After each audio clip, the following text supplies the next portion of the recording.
Oui, tu m'entends? J'arrive. C'est bon. Chut, s'il vous plaît.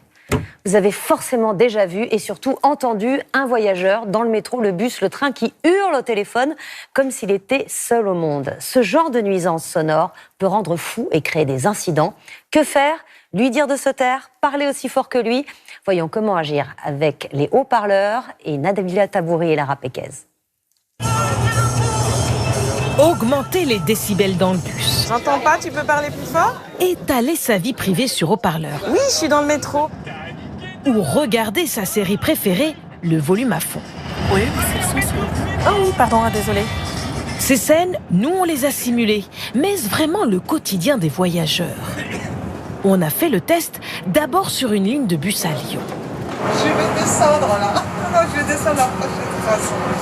Puis dans le métro parisien. Et des récalcitrants à la discrétion, on en a trouvé à l'appel. Je rentre le 2 décembre. Je disais à Mathilde, je vous inviterai à dîner à la maison. Pourquoi exposer en public sa vie privée? On leur a posé la question, chacun a ses raisons, la mauvaise foi en prime. Là, c'était un peu une urgence, donc voilà. Mais j'aime pas trop parler en public, je trouve ça pas très poli.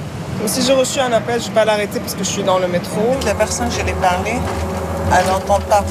Elle a des problèmes. Et je l'ai expliqué 1000 fois. Mais dans les rames, il n'y a pas que le son qui monte, la colère aussi. Nombre de voyageurs saturent des appels perso en stéréo. Si tout le monde faisait la même chose, ça serait tout simplement invivable. Ils se mettent pas à la place des autres, voilà, c'est des égoïstes. J'essaye de leur lancer un regard méchant, de leur faire comprendre qu'en effet, ils me dérangent.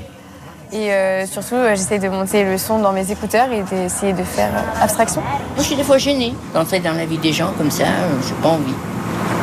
On vous l'impose? Oui, on me l'impose. Et que dire des conducteurs? Tu vas bien? Ouais, ça va, nickel, ça va. Frédéric Olympa est chauffeur de bus à Lyon depuis 11 ans. Pas un jour sans que plusieurs voyageurs abusent de leur téléphone et parfois l'anecdotique peut devenir problématique. J'ai une dame qui était assez jeune, on va dire, et qui était en pleine rupture avec son petit ami. Elle s'est mise à hurler très très fort. Il y a eu, pas des insultes, mais on va dire comme des petites menaces. C'est un peu perturbant au niveau de la conduite quand même.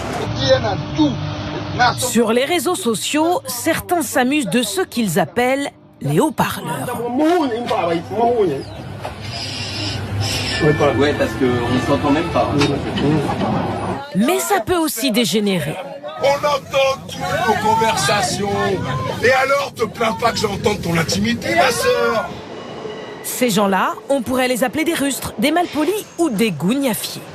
Ce journaliste scientifique utilise un terme un tantinet plus cru. Moi, ce personnage, je l'appelle le connard ou la connarde.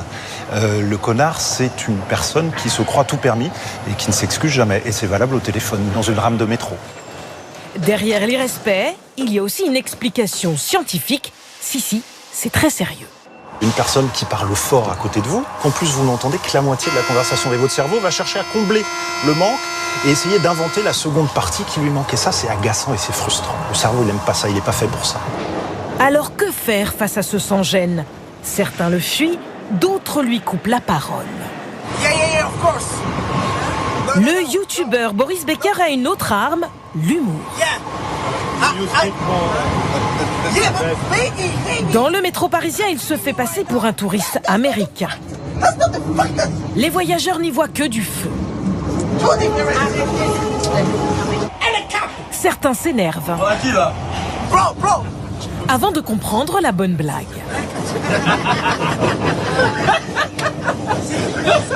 Quand je fais des canulars, en fait, je prends toujours les meilleures réactions pour choquer les gens, pour que ce soit directement, pour que le message y passe directement, en fait.